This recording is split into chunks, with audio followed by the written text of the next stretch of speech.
Okay, very good morning. It is Wednesday, 30th of January. Hope everyone is well. Very congratulations to the man that just walked in right here. If you quite see it in the camera.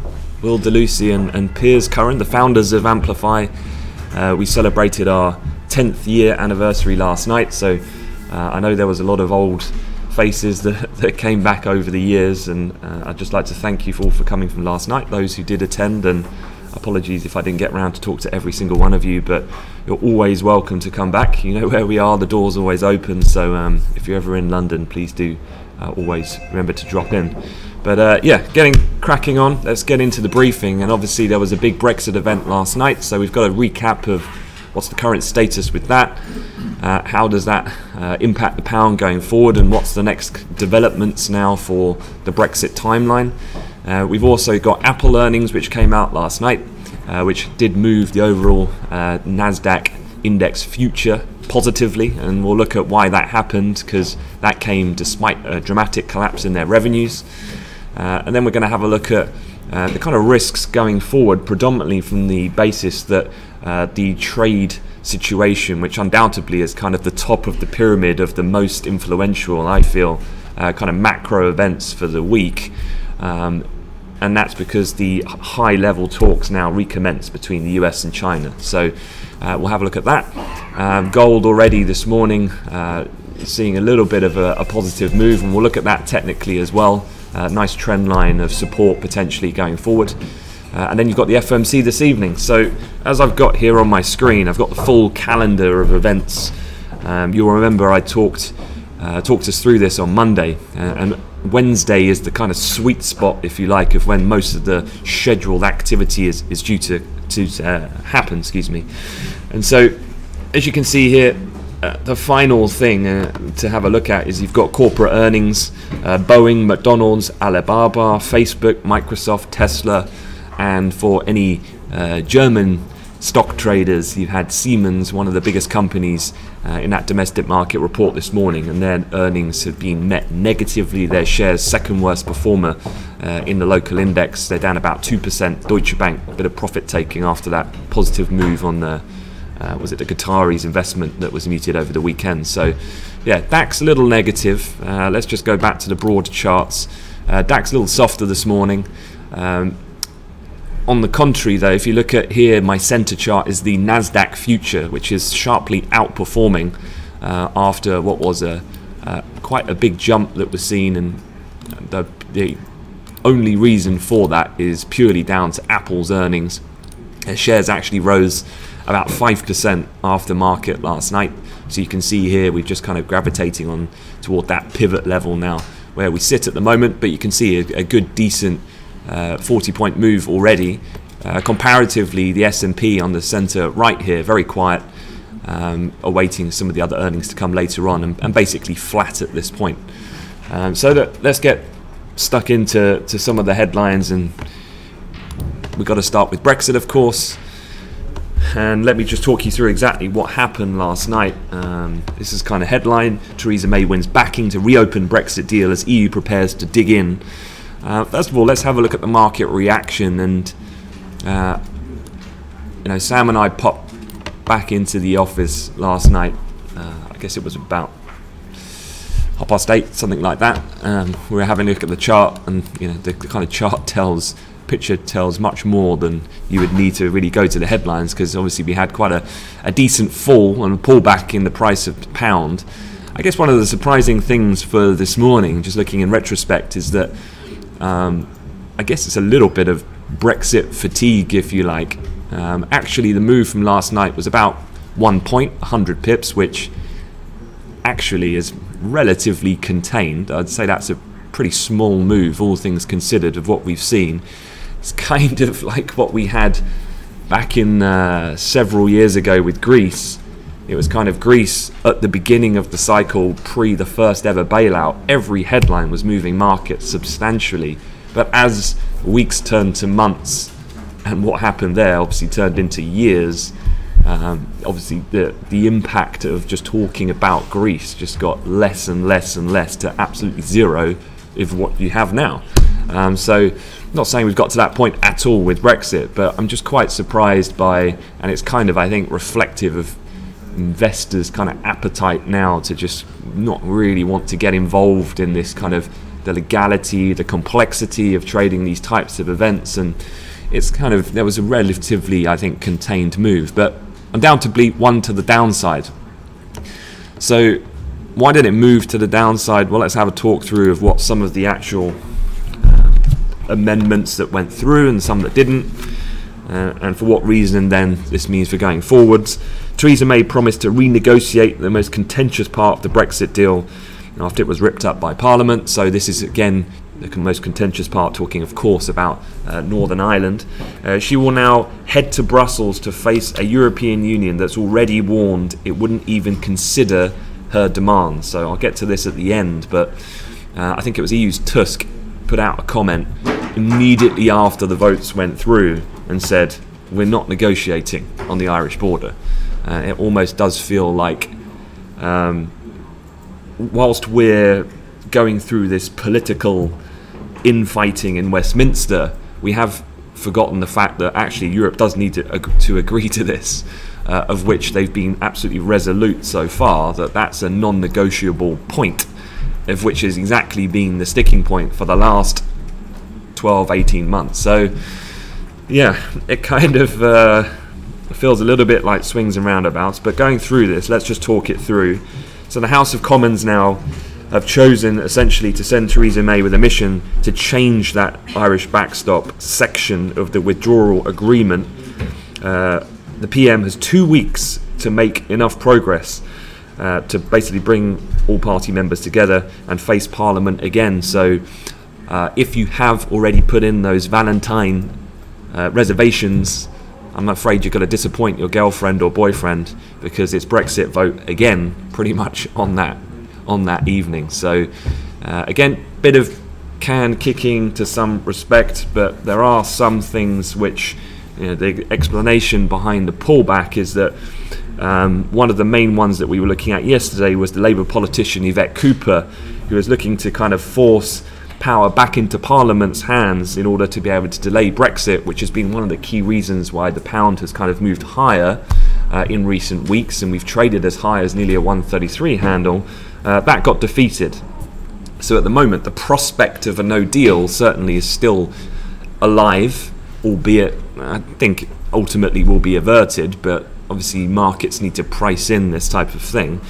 Certainly you've heard already a response from people like the CBI in the UK talking on behalf of businesses. This is absolutely not what they want, because it just adds, you know, while the politicians are playing this this game of pushing up to the 11th hour, obviously from a business point of view, contingency planning, this is very problematic, and certainly this will probably translate transpire into corporate confidence, I'm sure, will continue to diminish.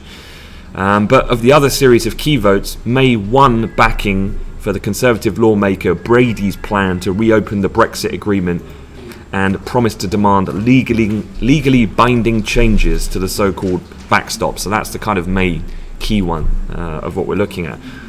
May lost when the Commons backed an amendment stating that it opposed to leaving the EU without a deal. While largely symbolic, this sends a clear signal that Parliament is likely to block a no-deal split at a later date. So again, as I said in that latter one, I still think that a no-deal is going to be averted. The point here as well is that Theresa May has gone from looking incredibly fragile to the point of votes of no confidence to now actually having quite a decent amount of parliamentary backing. You know, as we've talked about, I think a few weeks ago, maybe this is kind of the strategy all along for Theresa May, who knows. But opposition leader Jeremy Corbyn now has bowed to pressure and has agreed to meet with the PM now to discuss over options. So it's kind of like you're running out and exhausting the potential options. And one of the key things for Theresa May is about the Brexiteers, who obviously do not want to go down the route of giving Parliament power, because that could lead to no Brexit.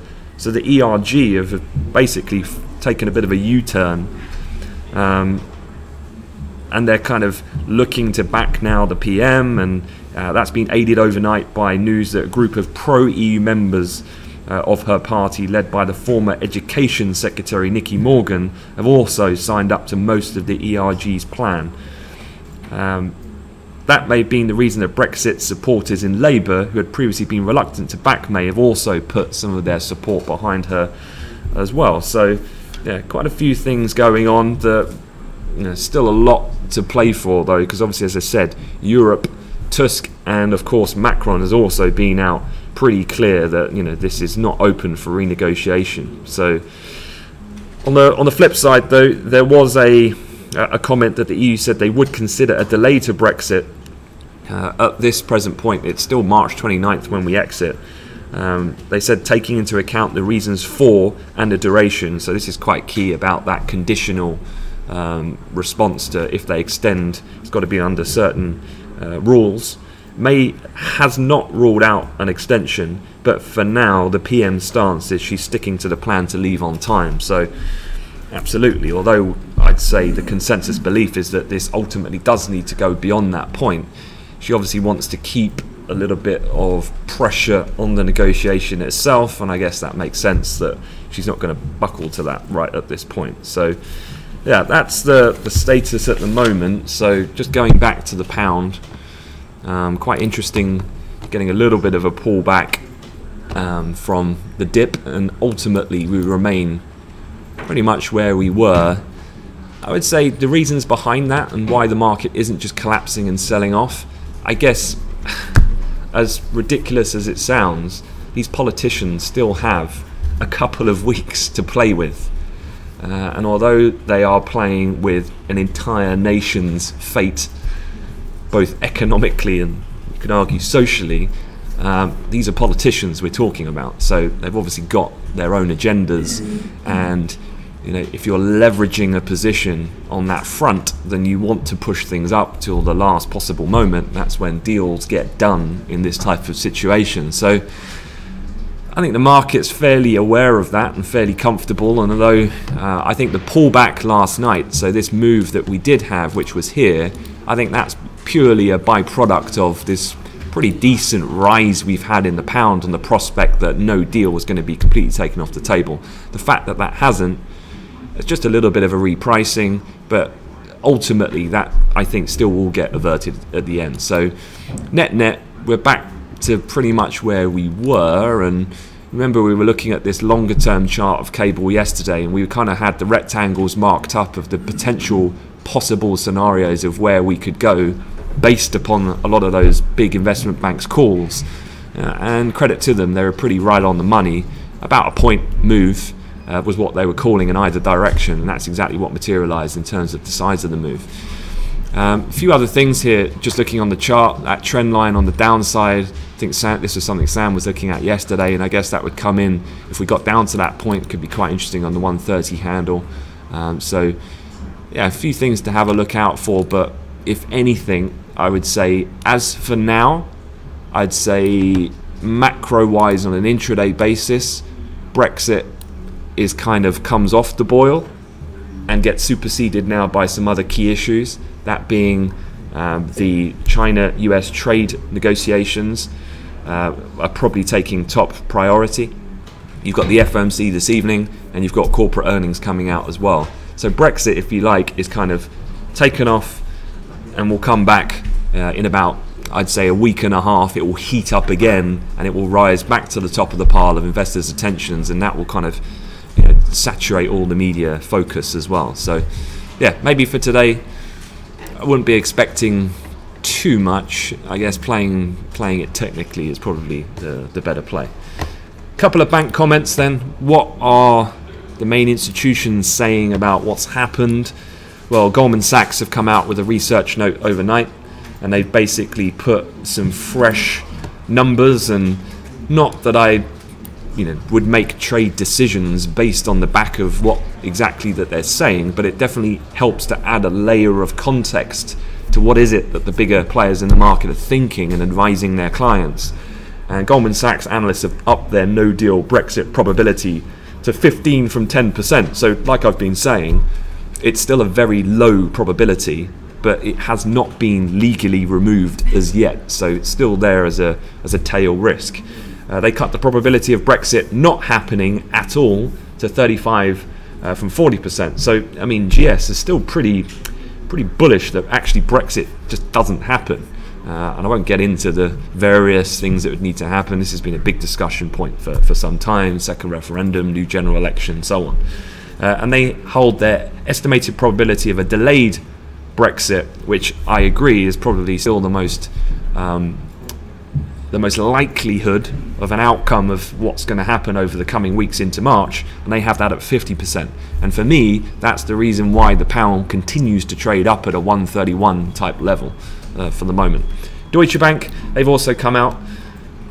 They've said that it will take profit from recent recommendation to sell the euro and buy sterling. They've basically turned now neutral on the pound after being a little bit more positive following the vote that happened last night. So again, slight little tweaks that have occurred. All right, let's have a look at other issues. This was Apple's share price last night. And this, I guess for any new traders, this is something to be very aware of, because if you looked at Apple's numbers and you had no context at all, you'd probably think they were shockingly bad. Why have their shares spiked 5% higher? And this is what, certainly, if you're going to trade single stocks but also index futures, you've definitely got to do a lot of prep work to get yourself equated to what has the stock price built in at this point. And you know, if I think about it, Apple has had such a terrible run of late. I was trying to think how much actual in monetary value. I think they've lost something like 250, 300 billion of their market capitalization after hitting that kind of 1 trillion level just a few months ago. So it's been an absolute rough ride for Apple of late, and it's almost like the bad news has been priced in. And so when they reported, and as we know, iPhone sales are so critical for the company, given that's where they derive the largest portion of their income, their iPhone sales fell, and it was down 15% in the quarter from a year earlier. So obviously we know kind of broadly the reasons for this. Longer now contracts that the providers are having to give out, 3 years instead of typically 2, because of the cost of the phone to be spread, because of the now smartphones going north of £1,000, and people not upgrading as much, and also the lack of, you could argue, innovation that the product has had. So iPhone sales down sharply, but fortunately for Apple, and this has been what they've been pushing in recent years, is services and wearable devices have grown substantially as a revenue generator. If you look at wearables and home accessories, they actually jumped 33% in the quarter from a year earlier. So that's a phenomenal performance, irrespective of the fact that their second quarter revenue, they said, will be between 55 to 59 billion, which is against analyst expectations of basically 59 billion. So a big disappointment on that front. Looking at China, and that's pretty, when you look at Apple, that's a real sweet spot for trying to think about their future in the near term. Obviously you've got a trade war going on, and this is having a big knock-on effect for the economic performance of China, and so therefore obviously consumers are getting a lot more picky with their high-priced purchases, and sales in China have decreased sharply. In fact, Apple sales fell 27% in Greater China, so quite a substantial drop-off. But earlier this month, don't forget, and this is what I mean by market positioning, and Apple is an absolute master of this, is they already know that what the situation was with the appetite for the iPhone 10, and so Tim Cook quite tactfully has been warning about the company would miss. You remember over Christmas their shares fell because their holiday quarter sales targets were going to be missed. So the bar, if you like, was so low for Apple going into this earnings report. Lo and behold, their shares respond very positively. So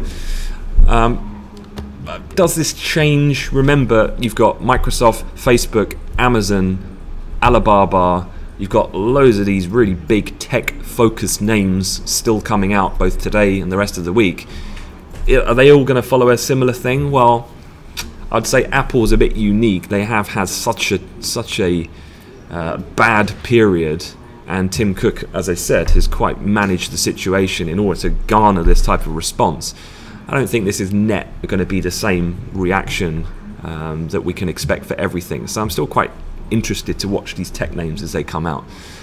So yeah, Nasdaq firmer, but probably looking for cues now from some of the other tech names to come, which ultimately is aftermarket. Just having a look at the other indices. As I said, the Nasdaq's outperforming. Just looking here at the S&P, I mean, it's pretty mid-range in terms of near-term price action. A couple of points on the upside, maybe just having a look from the weekly high that we printed. Well, this is going into last week's high just before the close, to the high that we had yesterday as a trend line, to see whether we can break that. I guess the Federal Reserve meeting this evening is going to be quite key, followed then by those earnings from the big tech names after market. On a broader perspective, it's a similar type of thing we were looking at earlier in the month, which was really around here when we had the bottom of that trend channel from the price activity on the long-term price movement of the S&P. And again, just as much as that was a key area of resistance, which when broken in combination with the fib retracement, the moving averages, and the trend channel, we saw that quite sharp pop and break up to the upside. But as we've come back down, it's almost the reversal of that, and looking at that for some quite key support going forward. So yeah, if we go through, I guess, key catalysts to be aware of that could potentially break this level, of which then technically you could see some more aggressive moves to the downside. Other than earnings, I think the main thing that could be a catalyst for that would have to be a negative outcome from the China-US talks. That would then, I think, create quite a negative force. With a technical breach there, you could easily get a run back down to 2600, which would open the trapdoor, if you like, to potentially more heavier moves to the downside. So yeah, trade wars, I think, are quite pivotal to that play in the kind of beyond the intraday. Talking of then, the final thing is the Fed. What are we to expect from this evening? I'm going to read through a couple of things from this article, because what this is, well, let me just stop this playing. The Fed seen pausing rate hikes but still moving twice this year. So a couple of interesting points here from a Bloomberg survey of economists. So what they'll do, Bloomberg being the major benchmark news agency, they'll call up all the bank economists and research houses, and they'll say, what do you think about the Federal Reserve and what are they going to do? And after they've polled maybe 50, 75 different people, they'll have a kind of consensus view of what they think will happen. So let me just read you through. A majority said that they now expect those the rate hikes, i.e. what the Fed have said still is the official line, is 2 interest rate hikes this year. Now, a majority of economists said they expect those to come in June and December instead of March and September, as predicted just a month ago. Remember, one of the things that we had, if we go back to the S&P, is in the December meeting when the Fed kind of surprised markets to some degree and said they were still going to hike rates 2 times, markets collapsed. And it was in January when then Jerome Powell came back, and right at the beginning of the year, given the severity of the fallout, that was when Powell started saying, actually, there's a lot of stuff, external headwinds that are happening, risks to the global outlook, which means that we could get a more dovish Fed, and the markets have recovered in the wake of that. So most economists, though, still think they are going to do 2 rate hikes. It's the timing of the rate hikes that really has changed. So a few other things here. The reasons why these economists think this, because markets, and I'll get to this in a second, absolutely disagree with the economists, because markets are pricing in no rate hike at all in 2019. Now, the economist argument here is that the labour market remains extremely tight, and that's unlikely to change through 2019. Now, by tight, they mean that the unemployment rate remains very low, which means then that should keep wages rising and consumer spending strong enough for at least 2 more rate hikes. The non-farm payrolls report we're going to get in 2 days' time, I'll say this now, is probably got to be treated with a large pinch of salt, because it is going to be a one-time effect and impact of the US government shutdown, which now has been temporarily resolved. So that payroll report, you can't really take too many conclusions from it. Even if unemployment did pop up, the longer term trend is it's still very low. So that's their argument. Powell himself, though, obviously has reassured investors by saying the Fed would be patient and flexible in its approach. So this is where that dovish management to counteract the equity sell-off that we had comes into play. Economists expect the FOMC to only make small adjustments to the post-meeting statement. I think that's exactly what you'll get tonight. Remember, the difference with this evening is it's the first time, this being a non-dot plot, non-projections meeting, that you're going to get a press conference with Powell. He's going to have a press conference every time. So for me, the statement is official. That's the actual definitive commitment the Fed are making. Better than in the Q&A, that's where the subtleties will come if he needs to manage that they're going to be slow and cautious, gradual, and hence dovish. So you kind of put out a neutral statement but sound dovish, and that then manages market expectations but keeps as many options on the table. That's certainly how I would approach it in that respect. To give you key words to look out for, in December the committee said that they still saw the need for some further gradual increases in rates. That was the key phrase, some further gradual increases. 2/3 of respondents in the Bloomberg survey said officials would alter that line to signal greater uncertainty about the need for further hikes, or replace it with a reference of being patient. Just 5% thought officials would drop the line entirely. A strong majority of the survey, 71%, said they believe officials would stick with the assessment of risks as, quote, roughly balanced. Just 21% thought they would change this to say risks were tilted to the downside.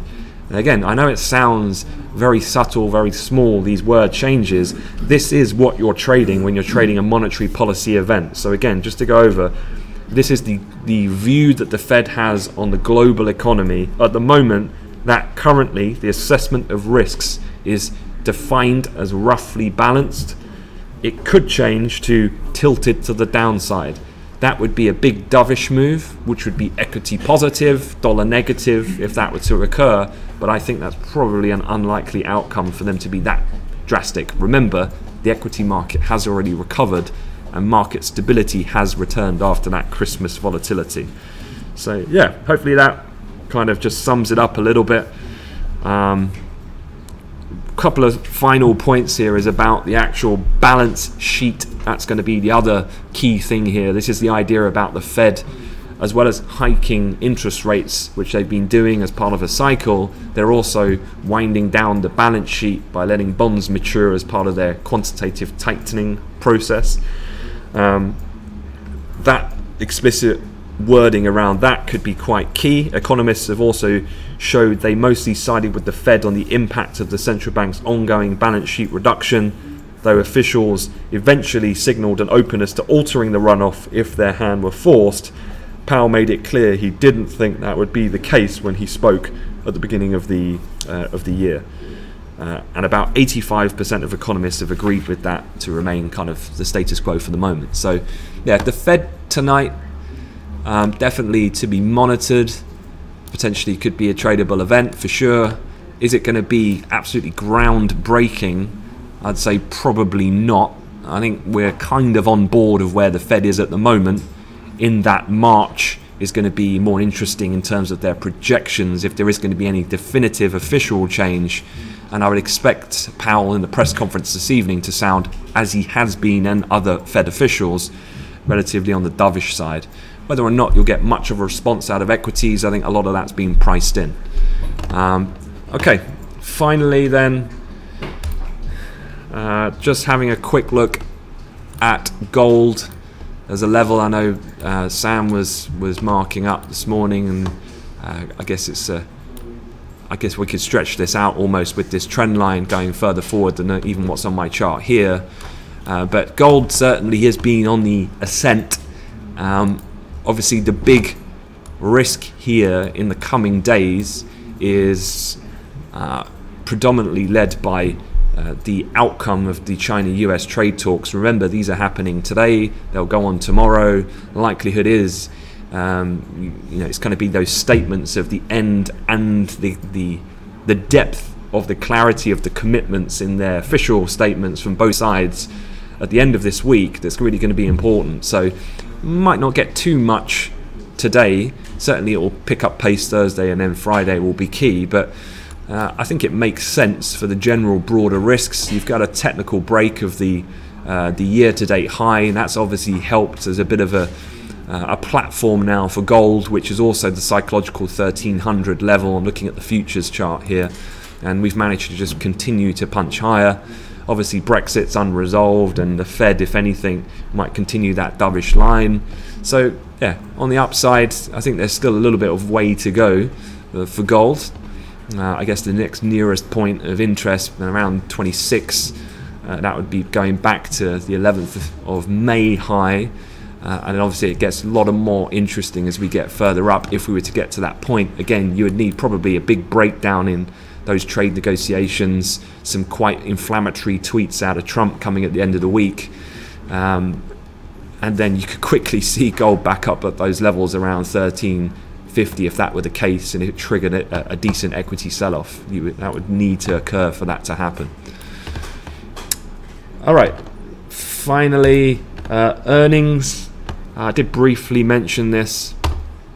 There's a couple you need to look out for today. Boeing is coming out pre-market. Boeing, of course, one of the largest components of the Dow. You also have McDonald's pre-market.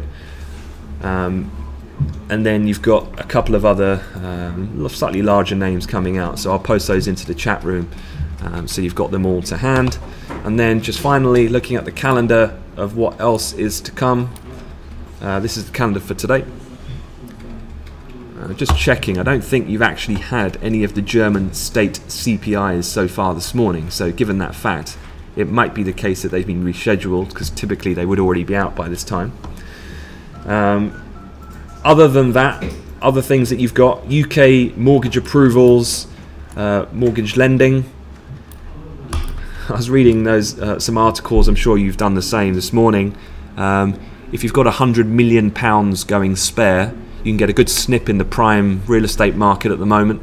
The Citadel head of trading got himself a good bargain. He bought a house just off St James's Park, I think, for 95 million, where the price tag was previously, only about 12 months ago, 150 million. So if you're in the top end of the market, good time for a buyer.